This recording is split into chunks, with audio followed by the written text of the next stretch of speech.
پہلے تو یہ فنکشن کی اور یہ بڑا امپورٹنٹ کہ ہال آف فیم اپنے اسکالرز کو ہال آف فیم کے اندر اکنالج کیا.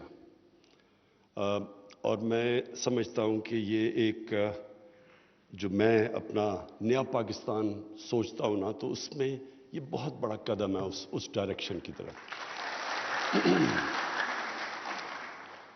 اپنے سارے رائٹرز اور اسکالرز کو میں اپنے جو مسلمانوں کا جب سنہری دور شروع ہوا تو آپ سب کو یہ پتہ ہونا چاہیے کہ اسکالرز کی بہت بڑی جگہ تھی، عالم کا بہت بڑا رتبہ تھا. آپ اگر کوئی بھی اکاؤنٹ پڑھیں البرونی، ابن بطوطہ، تو وہ جب ابن بطوطہ موراکو سے جب نکلا تھا، جب پتہ چلتا تھا کہ ایک اسکالر آ گیا، عالم آ گیا، دروازے کھل جاتے تھے. ان کو بڑی خاطر ہوتی تھی، ان کو گھروں میں رہتے تھے، بڑے بڑے ان کے وظیفے لگ جاتے تھے. تو جب ایک سویلائزیشن اوپر جا رہا ہوتا ہے تو اس کے رول ماڈلز پر اسکالرز بن جاتے ہیں، کیونکہ اسکالرز ڈائریکشن دیتے ہیں ایک قوم کے، اس کا قبلہ درست کرتے ہیں. اور جب اسکالرز کی اہمیت ختم ہو جاتی ہے یا اسکالرز غلط راستے پہ چلے جاتے ہیں تو پھر یہ جو سویلائزیشن ان کا عروج اور ان کا زوال ہوتا ہے. اگر اسکالرز صحیح راستے پہ سویلائزیشن کو رکھیں تو اس کا زوال نہ آئے، لیکن اسکالرز بھی غلط راستے پہ چلے جاتے ہیں. ہم نے اپنی آنکھوں سے مغربی سویلائزیشن کو، میری اب اتنی عمر ہے، میں نے دیکھا اندر سے، قریب سے، اور ہم نے دیکھا کہ وہ جب وہ اوپر جا رہے تھے تو ان کی کیا خاصیت تھی. میں انگلینڈ کی بات کر رہا ہوں. اور جب ان کی جب اسکالرز راستہ اپنا بھول گئے تو اس سے کیا نقصانات ہوئے معاشرے میں. دیکھیں، اسکالرز گارڈ کرتے ہیں ایک قوم کا نظریہ. علامہ اقبال، کتابیں تو میں نے لکھی ہیں، لیکن وہ میں نے اور طرح لکھی تھی. کیونکہ پاکستان کا پتہ ہی نہیں تھا لوگوں کو، میں نے ٹریول بکس باہر کے لیے لکھی. اب تو پھر بھی لوگوں کو کوئی سمجھ آئے کہ کتنا خوبصورت ملک ہے ہمارا. لیکن ہمارے اپنے لوگوں کو ہی نہیں پتا تھا کہ پاکستان کی کتنی ورائٹی ہے، اپنے لوگوں کو نہیں پتا تھا. تو وہ کتاب تو خیر ٹریول بکس میں نے لکھی، باقی کرکٹ کی تھی. لیکن جو علامہ اقبال کا امپیکٹ پڑا مسلمانوں پہ اور پڑھتا گیا، میں پاکستان کی نہیں بات کر رہا یا جب تب ہندوستان میں مسلمانوں کی میں بات کر رہا، ساری دنیا میں مسلمانوں کے اوپر. ایک میں پڑھ رہا تھا کہ ایک الجیرین فریڈم فائٹر تھا، اس کا نام تھا بومدین. وہ کہتا میں ایک اقبال کے شعر سے مسلمان ہوا ہوں. وہ ایتھیسٹ تھا. تو یہ ہے امپیکٹ اسکالرز کا. اور جو آج کا پاکستان ہے، میں اس لیے بھی آج یہاں خاص آیا اور میں شفقت آپ کا اس لیے بھی شکریہ ادا کرتا ہوں کہ آپ نے مجھے موقع دیا آپ سب سے بات کرنے کا. آج کے پاکستان میں اسکالرز کی بہت ضرورت ہے، اور میں آپ کو بتاتا ہوں کیوں ضرورت ہے. جب لوگوں کو، مجھے افسوس ہوتا ہے کہ ہماری اپنی اسلام کی تاریخ کا بھی نہیں صحیح طرح پتہ. جب آپ لوگوں سے پوچھیں تو لوگ کہتے ہیں جی اسلام کیسے، تو جنگیں یاد ہے، جنگ بدر، پھر جنگ خندق، اور لوگوں کو وہ جنگیں یاد ہیں. لیکن لوگوں کو یہی نہیں پتا کہ جنگوں کی وجہ سے تو اسلام ایک دم دنیا کی تاریخ میں اتنا بڑا انقلاب آیا ہی نہیں تھا جو آیا ہے. یعنی لوگوں کو یہ نہیں پتا کہ یہ جو انقلاب تھا اس کی کوئی پیرالل ہی نہیں ہے دنیا کے اندر. یعنی میں آپ کو ڈیٹس دیتا ہوں نا. 622 میں مدینہ پہنچتے ہیں نبی صلی اللہ علیہ وسلم، اور 625 میں جنگ بدر 313 لوگ لڑتے ہیں. مدینہ پہنچتے ہیں 600 لوگ صرف مسلمان ہوتے ہیں. اور 636 کے اندر رومن ایمپائر کولیپس کرتا ہے، اور 636 کے